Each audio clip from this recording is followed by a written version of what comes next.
Good afternoon, ladies and gentlemen, and welcome to Dream Salon, presented by Bei Linda Tang, owner and creative director of Dream Designs. Linda is also the author of the new book, Navigate with Dreams, A Guide to Happiness and Peace by Working with Your Own Dreams. Please welcome your host, Bei Linda Tang.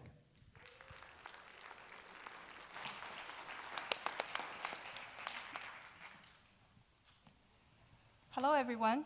Welcome to Dream Salon. I'm really glad that you're here with us today, taking the time to come here and explore the fascinating topic of dreams with us. It's a topic that's near and dear to my heart, and I also have with me a wonderful panel of world-leading dream scientists and psychologists and First Nations storyteller to share all this knowledge about dreams with you.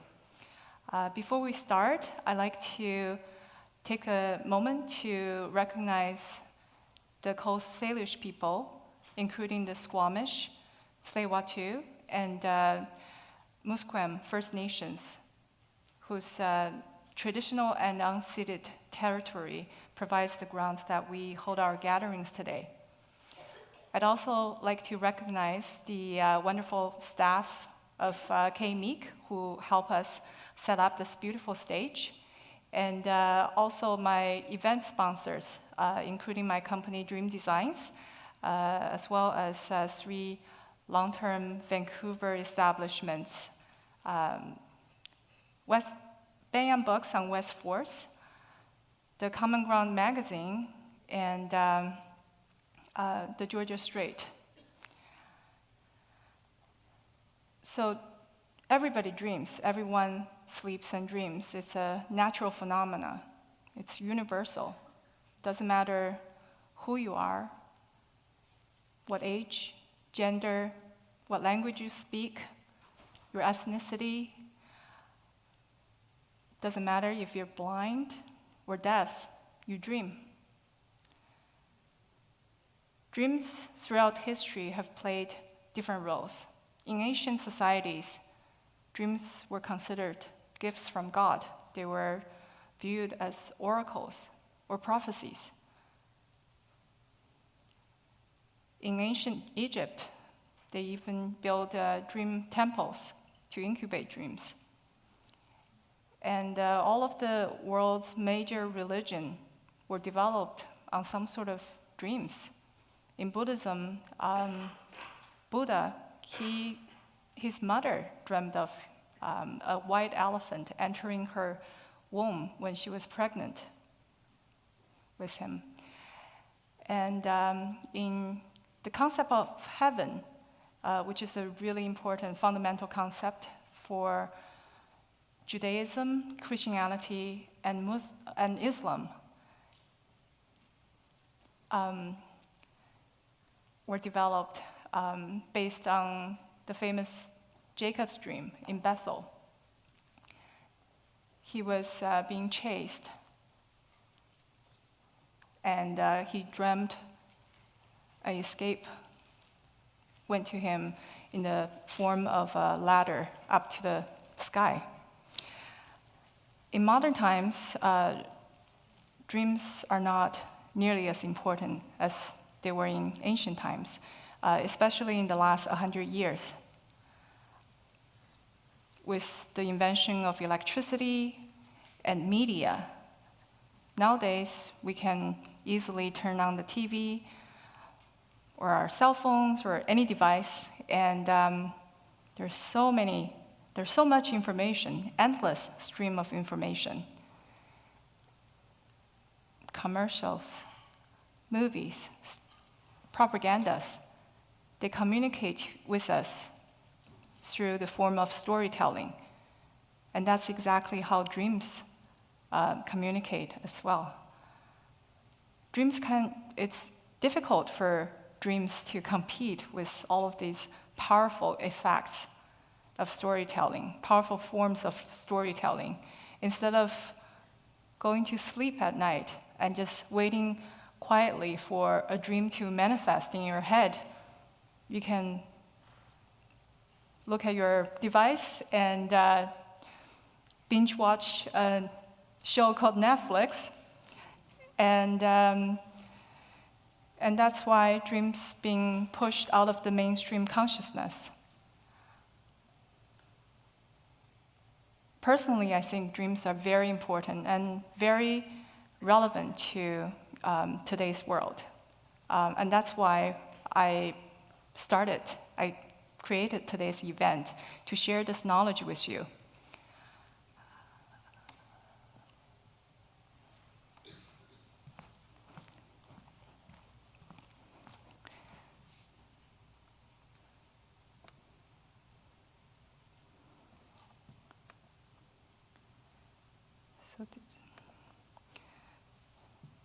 So this event were originally created as a way to celebrate the 38th anniversary of my company, Dream Designs. We're a Vancouver-based company, and we design and manufacture organic, natural, healthy bedding and bath products. I brought a bed here to show you. Everything on this bed except the bed frame were produced in-house in our workshop in Burnaby.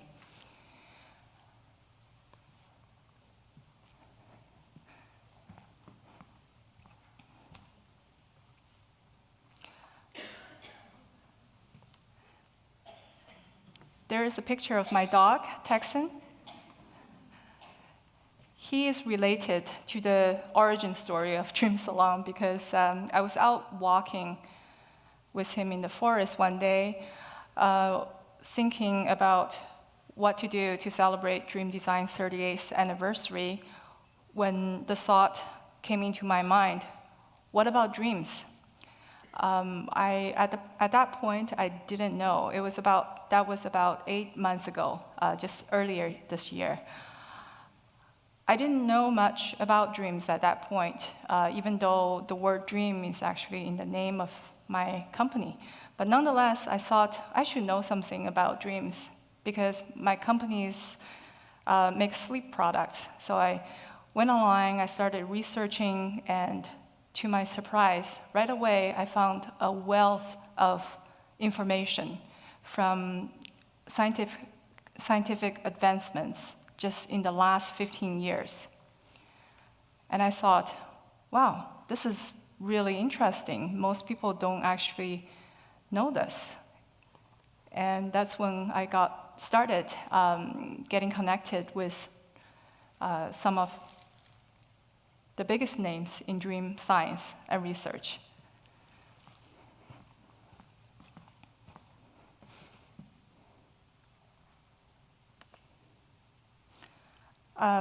Before I bring them on stage, I'd like to share with you some of the scientific facts that I think everyone should know about sleep and dream. First off, I think most people have heard about REM sleep. Raise your hand. I can't actually see you, but I can see you. There. If you have heard of REM sleep, you'll know that it stands for rapid eye movement. It's a unique phase of sleep that for all mammals and some birds and some reptiles, but not fish. So most people, I think, have the idea that we either sleep or we're awake. And in sleep, it's kind of a flat line in terms of brain activity. But we already know from sleep research that that's not the case. As you can see in this graph, the blue line represents the level of brain activity during an 8-hour sleep. So they cycles in 90-minute intervals. And so it goes down slower to deep sleep, and then it comes back up past the orange line, and the period that's above the orange line, that is REM sleep. That's when most dreams, and especially the vivid the vivid and memorable ones happen. And as you can see, the REM brain activity level is almost as high as the waking level. That means our brain is as active during REM sleep as we are when we are awake. At the same time, our bodies are paralyzed. We can't move during that stage. So the REM cycle continues, and as it goes deeper into the night, you'll find that the really deep sleep is getting shorter and shorter, but the REM sleep gets longer and longer. Another important feature about REM sleep is, and it's a unique feature, is that only during this time our bodies stop releasing anxiety-triggering noradrenaline, which may explain why we dream our dreams are so unrestrained.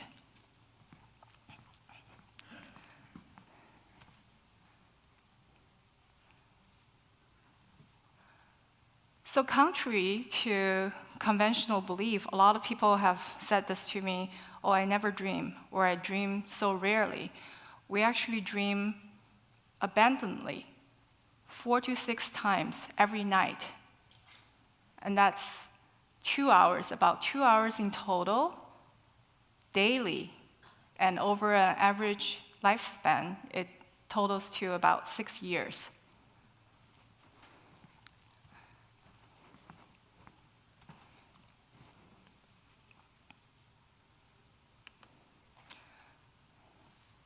So why can we remember our dreams?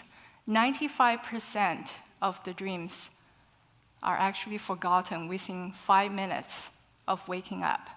So unless you have a habit of writing down the details of your dreams, you're going to lose them. And especially if you're waken up by alarm clock in the morning. Remembering dreams is a bit like trying to remember a movie that you just watched. You kind of have to rethink about it in order to retain that memory. The average dream recall is about 1 a week, although it also depends on age, gender, and interest. So generally speaking, younger people, women, and also people who have an interest in their dreams tend to have better dream recall.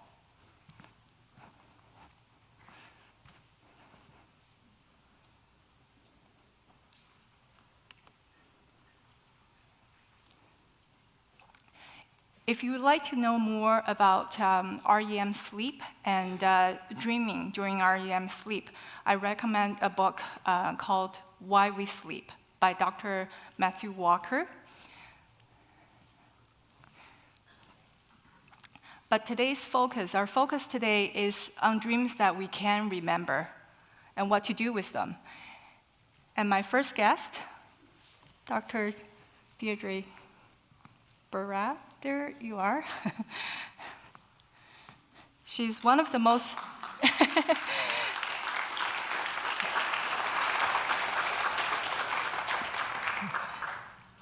She's one of the most recognized dream scientists and a psychology professor at Harvard Medical School. And she's well known for her research on dreams, hypnosis, and evolutionary psychology. Dr. Barrett is a past president of the International Association for the Study of Dreams and of the American Psychological Association's Division 30, the Society for Psychological Hypnosis. She has written 4 books for the general public and edited 4 academic books.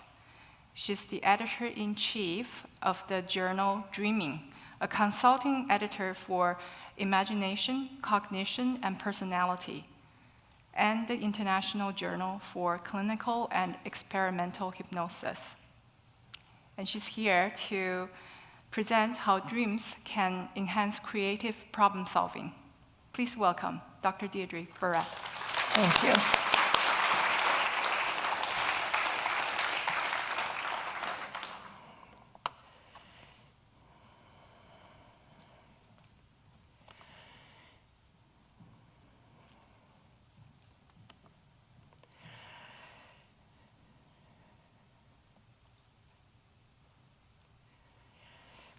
Sorry, we've been losing stuff on the notes. Okay, they're coming up.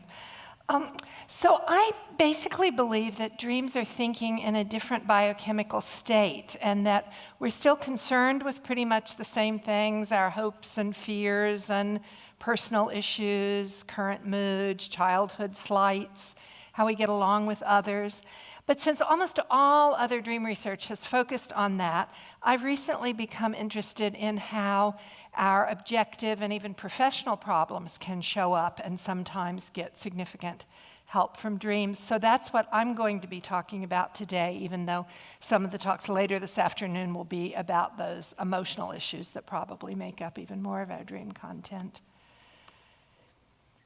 So any type of objective problem is occasionally solved in a dream, but because of the brain activity during REM sleep, two areas are the most likely to get help.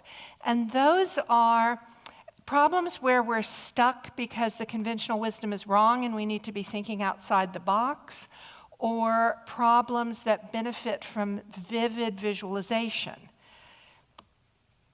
And basically, the dorsolateral prefrontal cortex, which is right behind our foreheads, the head is pointing this way in the slide, that is where most of our logic goes on, but also sort of some of our learning about how to approach things. It's where censorship happens, not just in the Freudian sense of censorship, but censoring, no, that's not the right way to approach this problem.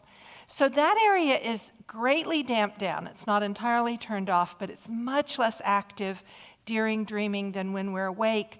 So we really think outside the box and cast much wider associations when we're in the REM sleep state.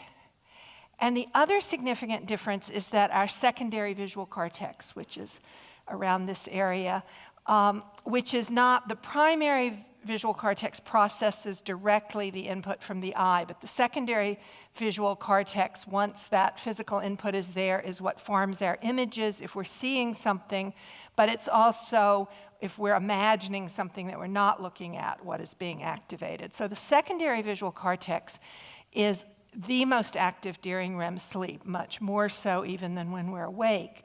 So that's why we have such hallucinatory imagery about things that we're not actually seeing in that state.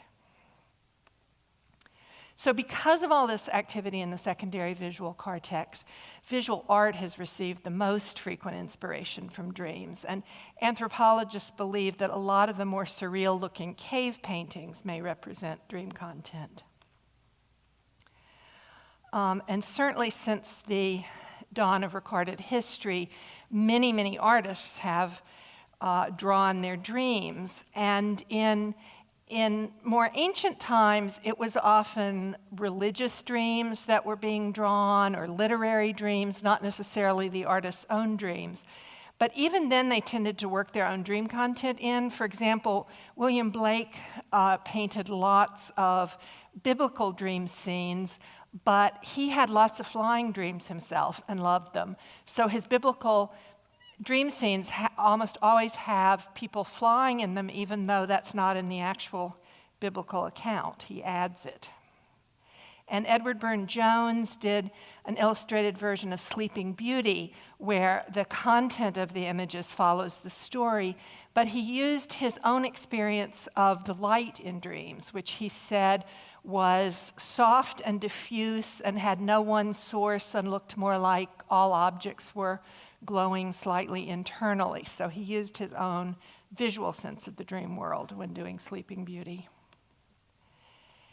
And the surrealists, including Salvador Dali, promoted dreams very explicitly as a rich source of content. And by the 20th century, when they were painting, artists were often encouraged to paint their own dreams, not particular literary or religious ones. Dolly had a technique he called slumber with a key, where he would sit in an armchair when he was sort of drowsy and hold a key. He said over a china plate, but just a hard floor works fine. And the principle is that as you start to fall asleep, you lose muscle tone just about the time you start getting a lot of sleep-onset hypnagogic imagery, which is not the REM dream state, but is a time where lots of dreamlike imagery comes up. So he would doze off. The second he was in the imagery state, the key would drop and wake him up, and he'd therefore have recall of his hypnagogic imagery, which otherwise would have been lost as he passed into another stage of sleep. And this is his dream caused by the flight of a bee around a pomegranate, because as he did this, there was actually a half-eaten pomegranate seated next to him, and there was a bee buzzing around it. And in his hypnagogic imagery, he experienced a golden fish circling that then turned into a tiger circling. And his naked wife and the elephant on stilts are not mentioned in the dream account. So whether he experienced them in the hypnagogic imagery or just added them for effect is not for sure, but he did dream image the tigers and the fish circling him. And surrealist Leonora Carrington also painted a lot of her dreams. This is her, and then we met the daughter of the Minotaur. And this is the white people of Danath Danan. And Remedios Varo also painted her dreams. This is the invention of birds. And then I've been making amateur dream art for the last several years. And I can't paint like the people I've been showing you, but I found that with photography and some digital manipulation, I can get some depiction of my dream world. So this is one of my pieces based on a dream where I discovered there were little creatures who lived up on the roofs all day and just came down into the street in the middle of the night. And this is another piece based on another moment in the same dream.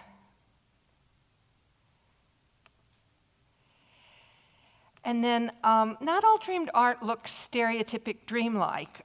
Jasper Johns was trained as an artist, but his career did not really take off until one night he had a dream that he was standing on a ladder painting a giant American flag.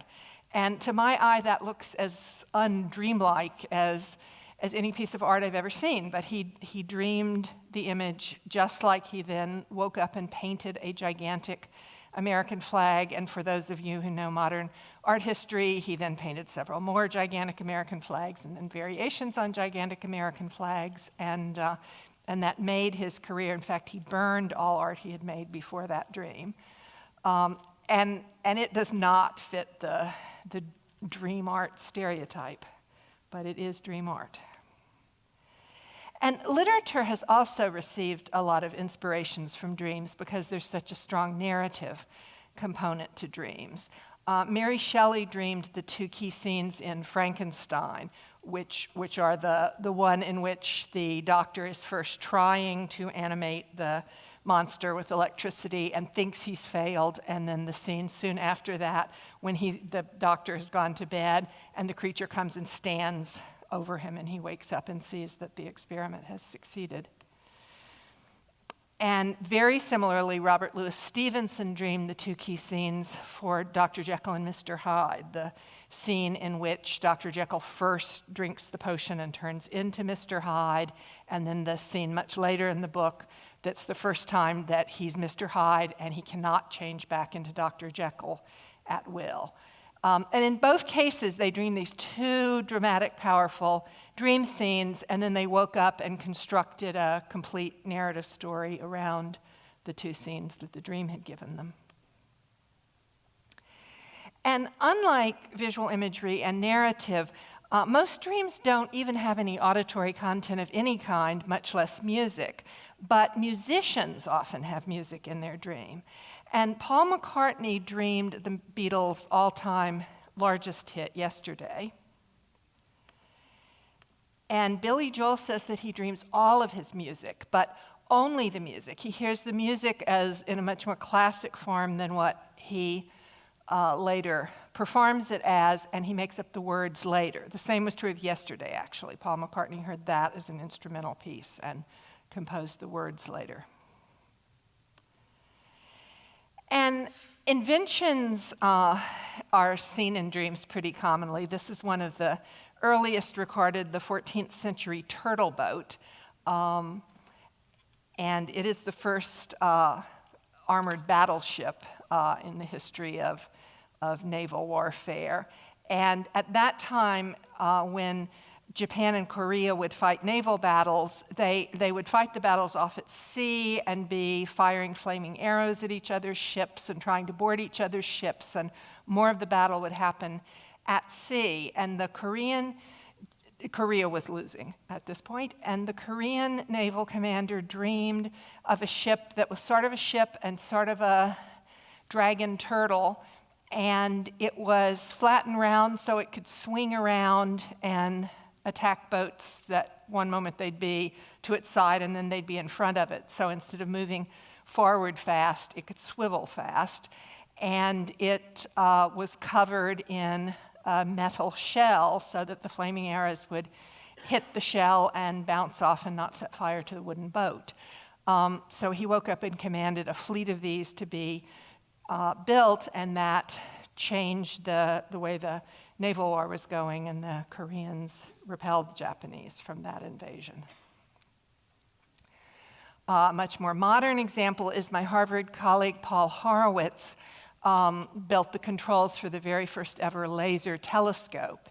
And Paul has the most reliable creative dreams I've ever heard of. He says that anytime he's stuck on a problem, and when he's designing a telescope, it's like about every 2 weeks he's trying to arrange a certain group of lenses or build a little computer chip that's going to control part of it. It's a series of problems. And so about every 2 weeks, he's stuck on how to do something, and then he just knows he'll have a dream, so he keeps a pad and paper by the bed, and he dreams that he's looking over the shoulder of a man who is working with either the lenses or the computer chip components or whatever he's stuck on, and a voice is narrating what the problem is and what some of the possible solutions and drawbacks are. And then the voice shifts to saying, and the best way to do this is, and the voice begins to narrate how to do that part of the problem, and he watches the man put together what the voice is saying.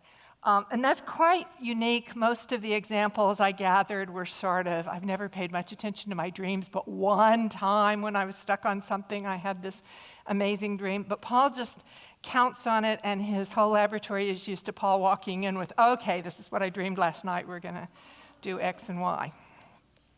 So, telescope from a dream. And at a time when all known chemical structures were some kind of straight line with right angle side chains, August Kekulé had determined what the atoms that make up the benzene molecule was, but it was before we had these super microscopes that could just look at the structure, and it had to be figured out intellectually. So Kekulé, after pondering this problem, dozed in front of a fire and dreamed that atoms were dancing in front of him, and then the atoms began to form snakes. He's very clear these snakes are made up of chains of atoms, and then one of the atoms reached around and grabbed its tail in its mouth, and he woke up realizing that benzene was a closed molecule structure, the first ring molecule known. And Dmitri Mendeleev dreamed his final version of the periodic table of the elements. And these problem-solving dreams are even more common in cultures that more explicitly teach people to look to their dreams for practical advice than our culture does. So Srinivasa Ramanujan, who is India's all-time greatest mathematician, said that all of his mathematical discoveries came to him in dreams. And Gandhi dreamed his nonviolent resistance movement against British rule. The British-controlled parliament had just voted down such a motion, and he was very discouraged. And that night he had a dream that there was what's called hartal, which is kind of a religious ceremony where you take off from work and you're down in the streets on that day. But in his dream, people were doing this, and it was stopping the British-run government from being able to operate because everybody was in the street and cars were not passing and nobody was at their job. And he realized that this thing that had been a religious celebration could be used as a nonviolent means of resistance to interfere with the British status quo. So far I've been talking about spontaneous occurrences of problem-solving dreams, but there's a long tradition in many cultures of dream incubation, which many ancient civilizations built temples where you came to try to have, in some cases, a physically healing dream, in other cases, an emotionally or professionally meaningful dream, or as a rite of passage into adulthood to have a dream that showed you your adult life. Different incubation rituals for different cultures. And so modern psychology has kind of been teasing out some of the components of dream incubation across cultures and adapted them to modern times. So I've done some research on getting people to incubate dreams about particular problems. And I've done some with brain teasers, which are kind of good because you don't know the answer until there's an aha and there's just one correct answer, et cetera. But this study was actually with college students who were incubating a problem to dream about at bedtime that was something they already had to solve but hadn't solved yet. So some of them chose homework problems. They just had to agree that they wouldn't work on the problem awake for a week, and they would just look at it and do this incubation procedure that I'm about to tell you about in a minute each night at bedtime. And in doing that with these relatively easy problems, like these were things that were probably within their abilities, but they just hadn't solved yet. As rated by the dreamers themselves, half of them dreamed about the problem within the course of a week, and a third of them dreamed a solution to it. And as rated by blind judges who just had a list of what the problems were and what the dreams were, but didn't know, they rated the dreams as solved, again, at pretty much half, but about a fourth they rated as having a dream solution. And it was some of the more metaphoric dream solutions that the dreamers would say solved the problems, and the blind judges would not see the solution in the dream. And that's about as high a rate as I or anyone else has gotten, and I think it's because the problems were fairly easy compared to the ones in other studies, and they were ones that they already had intrinsic emotional motivation to be solving, whereas in some of the studies we've just assigned them brain teasers or things that they don't really have to have the answer to for any personal reason of their own. But that really focusing on this for a week, getting about half the people to have a dream on the chosen topic at least, that holds up whether it's a difficult problem or just some other kind of content. So these are incubation instructions extremely similar to the experiment. They're actually the ones out of my book, The Committee of Sleep, but this is, it was a slightly more exact procedure for the research study. But basically, you write down the problem as a brief phrase or sentence, something really short and simple, because dreams don't manage complex language very well, just simple things. You kind of study the problem for just a moment at bedtime. And in my study, they each had 2 problems selected just in case they kind of happened to solve it in their moment at bedtime. They would move on to the next problem. But when you're doing it on your own, that's just a really happy occurrence if you happen to solve it in a minute at bedtime. So once in bed, visualize the problem as a concrete image, because dreams are so visual that that's even better than the simple phrase for getting the content into the dream. Our midbrain memory areas are somewhat active during sleep, not quite wide awake. So if you're focusing on one image or a really simple phrase, that is likely to carry over. I want to remember this. I want to remember this. And then this is pretty much what I said in the study, keeping a pen and paper by the bed and perhaps a little flashlight so that you can see as you're writing. But of course, these days, even more people can do it on their phones. There are several downloadable apps that will even wake you up with a question, what have you been dreaming? So you can immediately, without moving, dictate, but also just if you use the regular voice dictation function on a phone. That's a lot simpler. Some people still really prefer the handwritten dream journal, but it's easier than it was in the old days. And then equally important as writing it down if you recall it, is if you don't think you recall a dream, just lie there really still. Don't turn your attention to anything else. Don't hop up yet. Because often a dream will come flooding back right then that is otherwise lost. If you wake up just kind of thinking about your brother or just feeling a little sad, just stay with whatever is on your mind as you wake up. And sometimes you'll get a little rush of, oh yeah, I was just dreaming about my brother, or yeah, I was just sad because my brother had told me X in this dream. So the dream is not quite lost to long-term memory as we first wake up, and that's the time to try to kind of pull it back into memory. So lie there trying that briefly.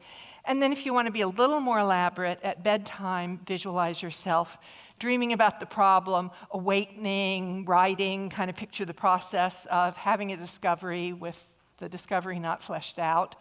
Or, let's see, this one's going off the page. But it's, especially if you're not a good visualizer, when I said visualize the problem as some particular object or set of objects, if that's not easy for you, you can arrange physical objects on the night table.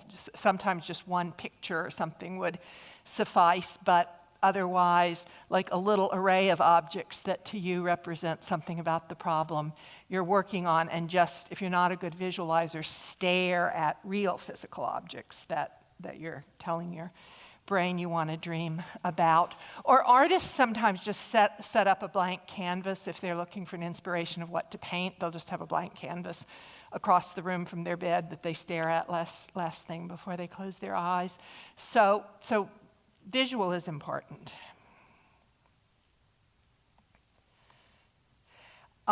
So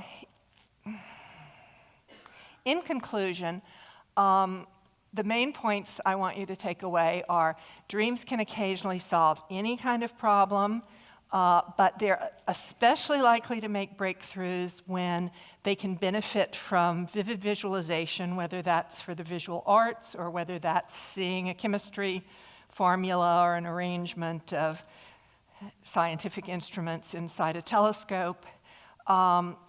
Or things that require thinking outside the box, where it turns out the reason you're stuck is because the conventional wisdom is wrong and you have to think in much broader associations.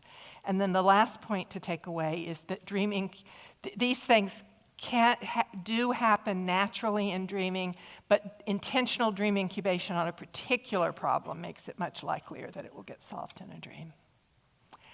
Okay, thank you.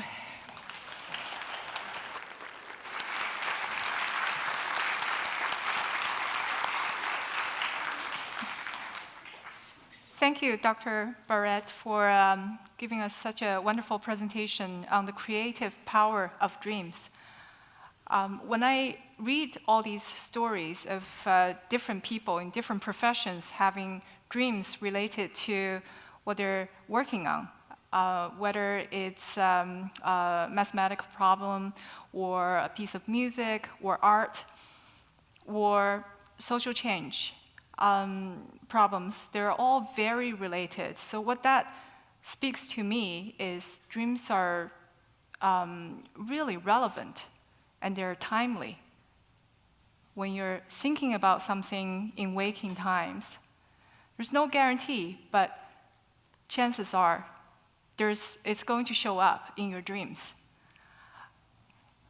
So my next guest is Dr. Kelly Bacali. He is from Portland, Oregon, and he's the director of International Sleep and Dream Database. It's a digital archive and search engine that holds over 20,000 dreams for empirical research. Dr. Bucali unfortunately could not join us today because of a family emergency. His parents were in their 80s, living in the Bay Area, and they were displaced by the fire. And so Dr. Bucali sent us a note to read in his absence, and I've asked my dear friend, Joseph Roberts, Mr. Joseph Roberts, Yes.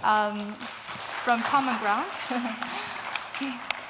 Joseph is, he's the founder of Common Ground and a tireless advocate for social and environmental changes in the greater Vancouver area, all of BC, actually. Okay.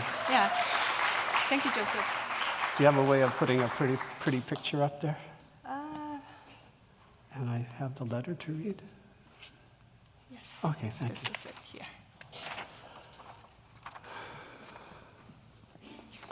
Well, it's a lot of fun being here today. I hope you're having a good dream so far. So, I get to be someone else for a little while. Sometimes in our dreams, we get to be someone else, or we get to meet people we've never met before, or people we knew a long time ago that are no longer with us. So here's the letter. Hi, everyone. I'm sorry I can't be with you today. I know Linda has put lots of creative energy into this gathering, and I'm very grateful for her enthusiastic efforts to expand public awareness about dreaming. Instead of joining you, I've made an emergency trip to California to help take care of my mother, who is quite ill. As some of you might know, my mom and I have written 2 books together. The first, Dreaming Beyond Death, a guide to pre-death dreams and visions, was grounded in her 10 years of ministerial work as a chaplain for a local hospice organization.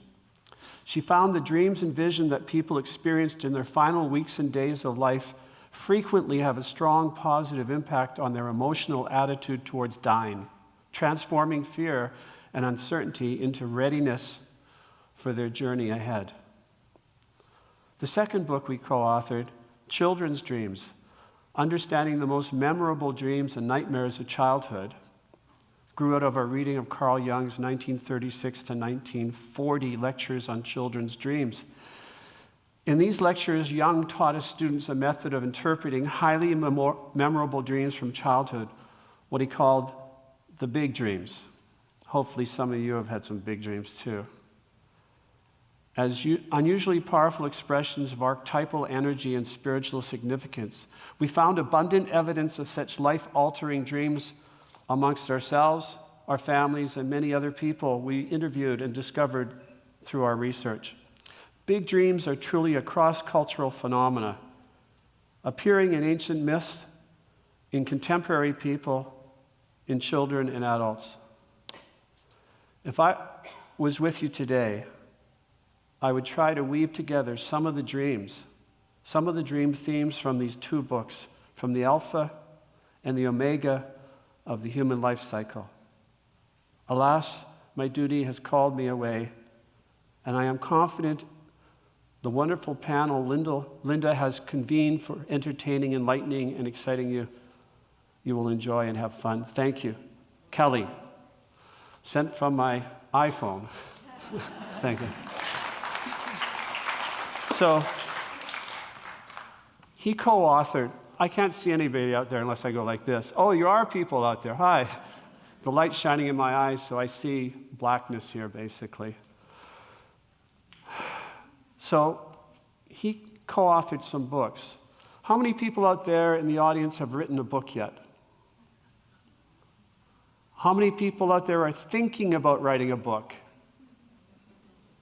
And how many people have yet to discover the book they have inside themselves?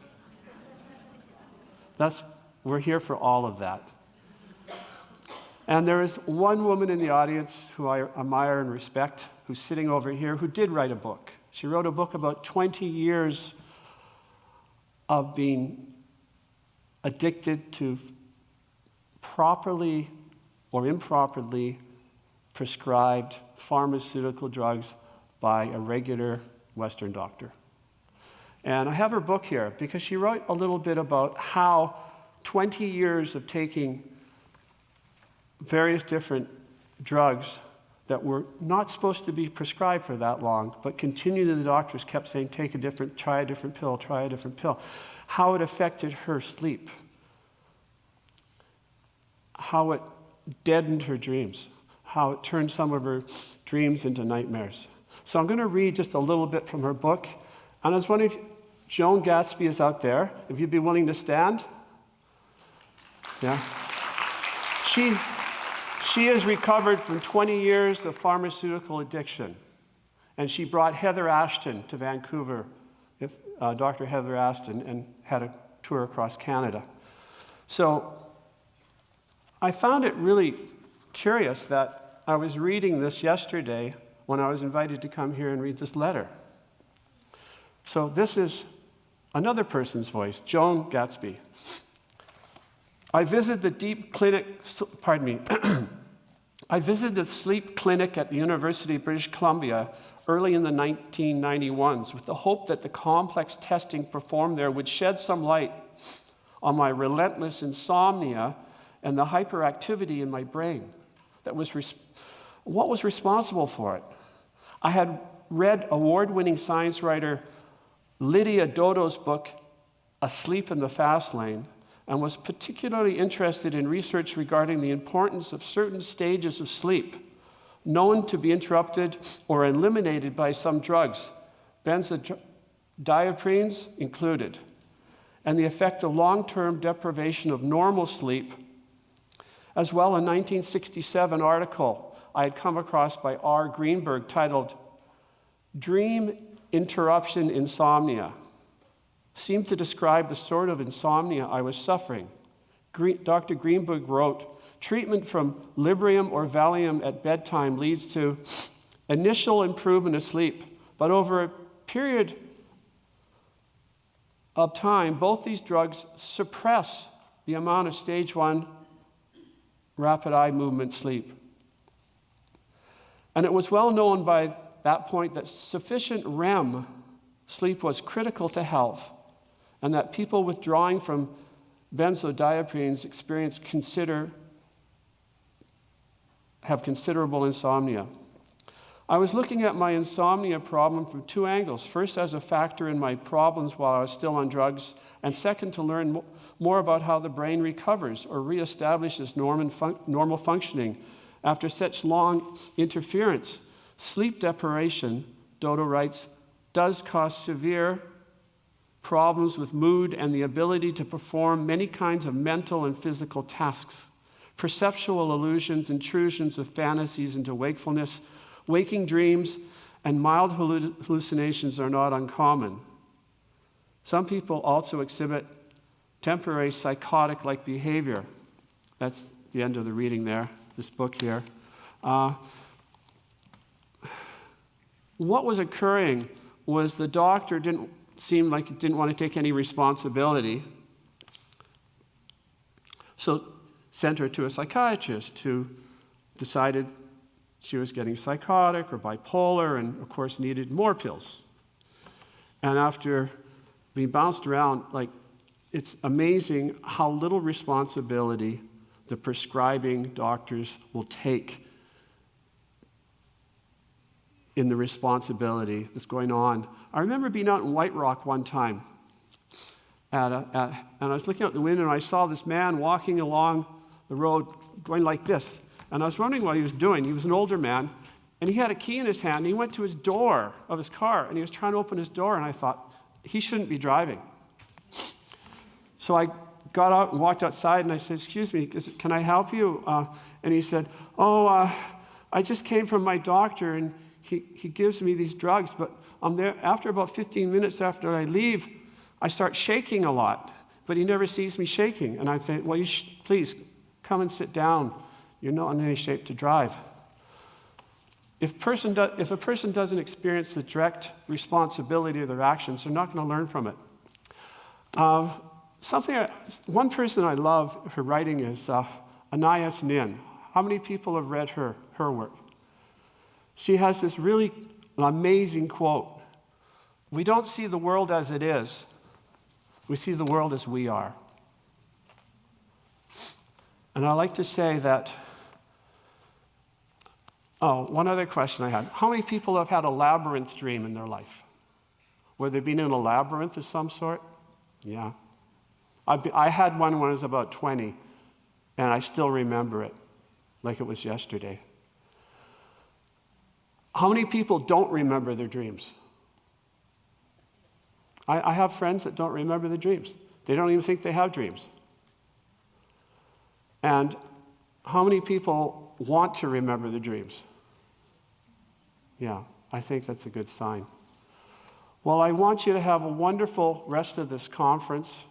I was an honor to read the letter from Kelly, and I want to thank you for being here, and I'll be available to answer questions. Do you have any specific questions for me? I want you to make friends with your dreams. We live in a friendly universe. Don't believe otherwise. And if you're having a bad dream, talk to your dream. You can change your dreams. You can make your life better. And may you learn what dreams you want to live in your life. And let's make this life wonderful. Thank you. Thank you. Thank you, Joseph, for sharing Dr. Kelly's letter about big dreams, as well as some experiences of dealing with insomnia and sleep problems, and bad experiences with pharmaceutical prescription drugs as a solution. I would like to, at this point, go to our intermission, give everybody a break. And before we do that, I'd like to tell you about a local, wonderful local organization called the Kettle Society. The Kettle Society is a non-for-profit organization that got started in 1976 when Riverview Hospital reduced its size, and a lot of people with mental health needs were left without support. And the Kettle Society have been helping them, providing complementary support. And we are selling raffle tickets today to raise funds for the Kettle. And I believe, is Amanda somewhere in the? Oh, hi, Amanda. Yes, Amanda, she has brought some literature with her if you want to find out more about the Kettle. And we're going to go to intermission now, and